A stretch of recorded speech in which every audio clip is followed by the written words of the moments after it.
कुछ साल पहले की ही बात है जब मध्य प्रदेश के एक डॉक्टर के पास एक आदमी अपने माथे के अजीब से जख्म का इलाज करवाने पहुंचा। उस माथे का वो जख्म इतना घिनौना और गहरा था कि उसे देखकर लगता था जैसे मानो उस आदमी के माथे के बीच से उसका दिमाग भी उखाड़ निकाला हो।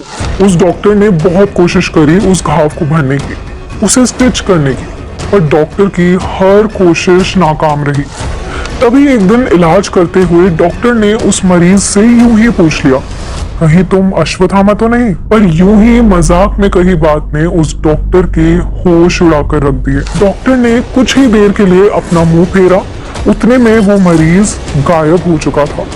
उसे बाहर जाते हुए किसी ने नहीं देखा और उस दिन के बाद वो दोबारा किसी को भी नहीं दिखा। अश्वत्थामा का आज भी हमारे बीच होना उस महायुद्ध के अनगिनत रहस्यों में से एक है। 5000 सालों पहले की बात है जब पांडवों और कौरवों के बीच 18 दिनों तक महाभारत का भयानक युद्ध लड़ा गया था।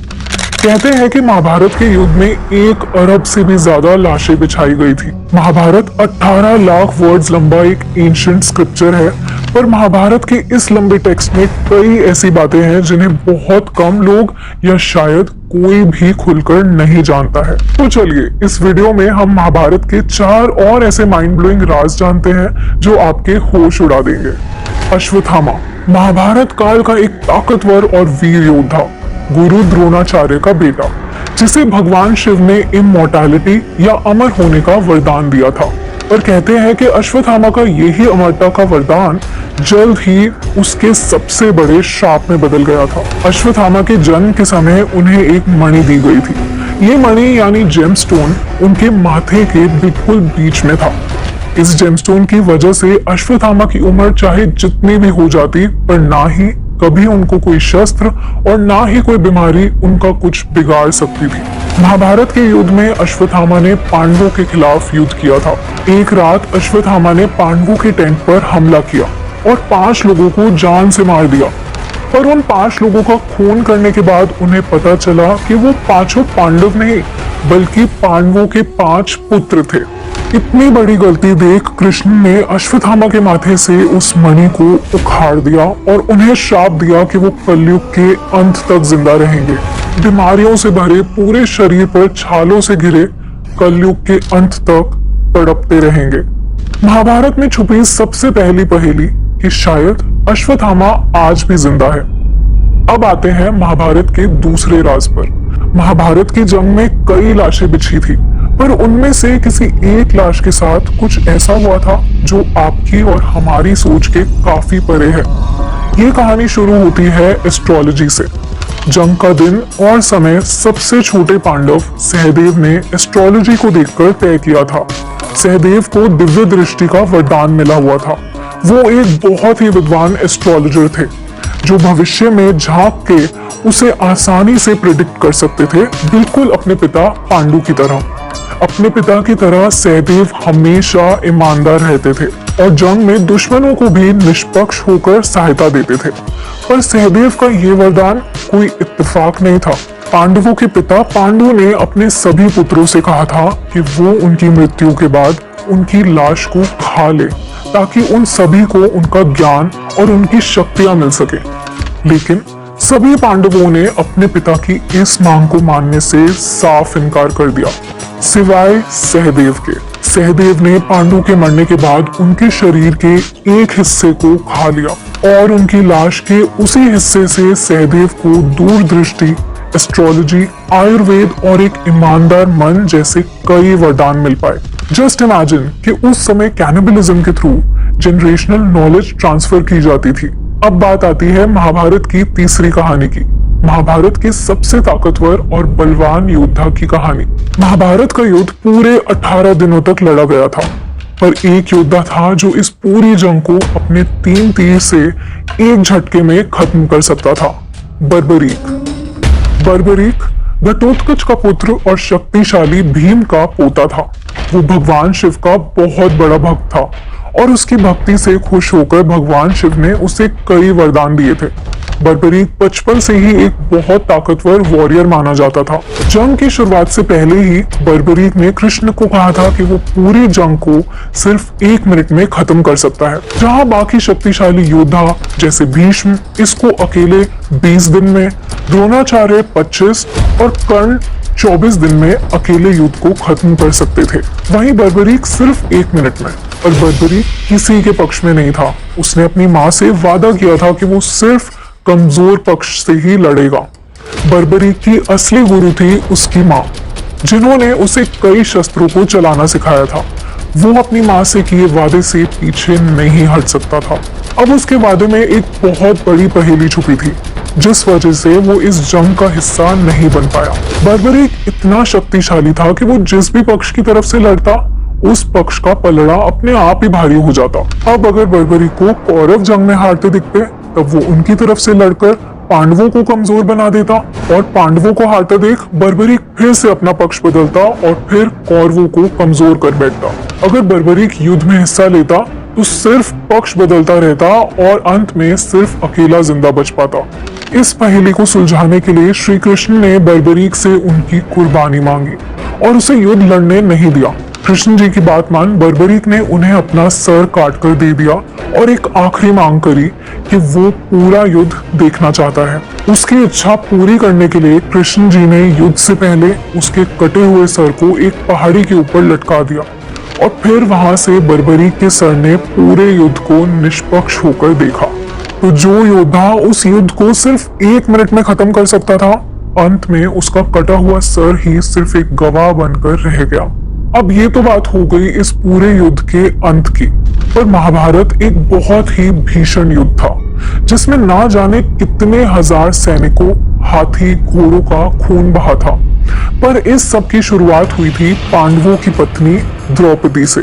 द्रौपदी राजा द्रुपद की बेटी, जिनका जन्म अग्नि से हुआ था। पर द्रौपदी के जीवन से जुड़ी एक कहानी है जिसे सुनकर आपके होश उड़ जाएंगे। पांडवों ने ये युद्ध अपनी पत्नी द्रौपदी के हुए अपमान का बदला लेने के लिए लड़ा था। पांचों पांडव अपनी पत्नी से बहुत प्रेम करते थे।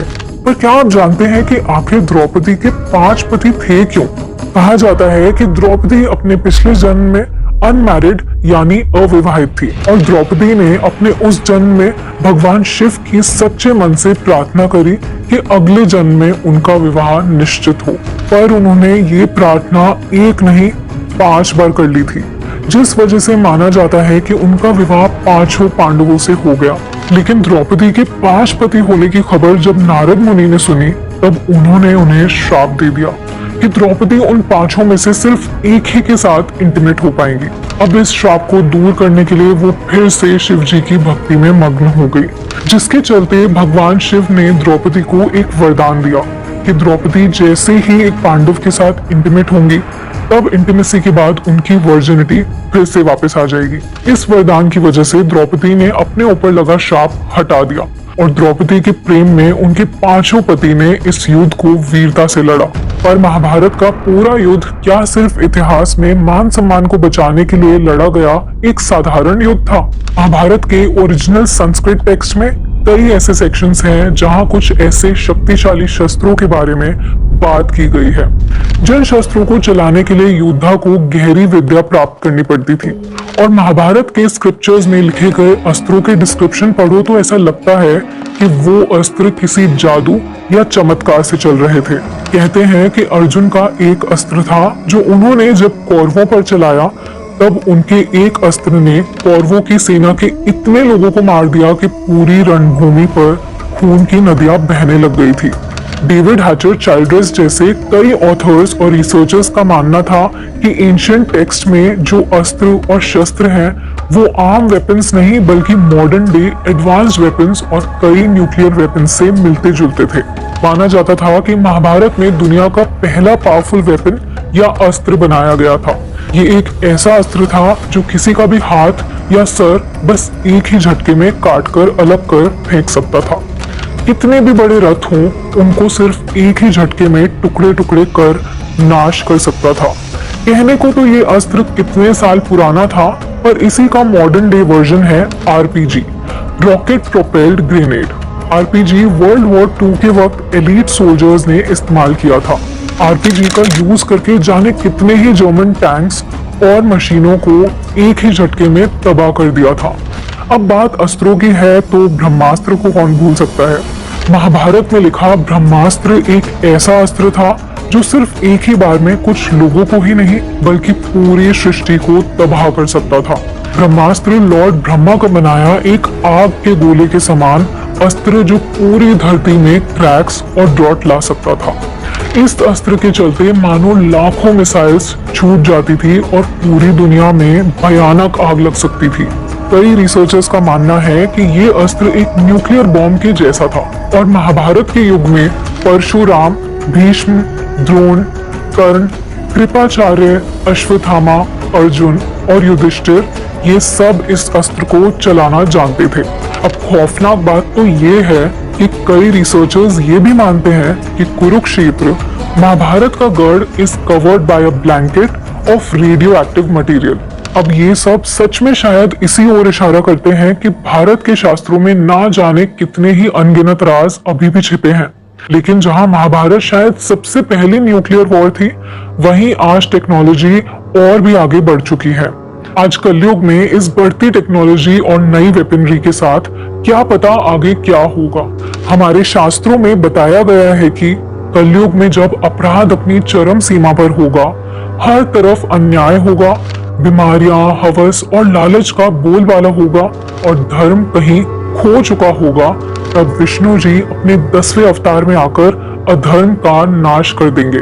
इस धरती पर प्रलय आ जाएगी और फिर एक नए युग की शुरुआत होगी।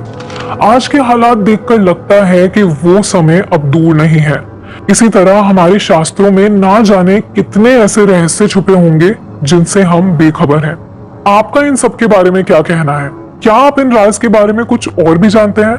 जो भी कहना हो हमें कमेंट सेक्शन में खुले दिल से बताना मत भूलिएगा। और अगर आपको हमारा ये वीडियो पसंद आया और इन्फॉर्मेटिव लगा, then don't forget to subscribe to our channel and click on the bell icon for more such videos.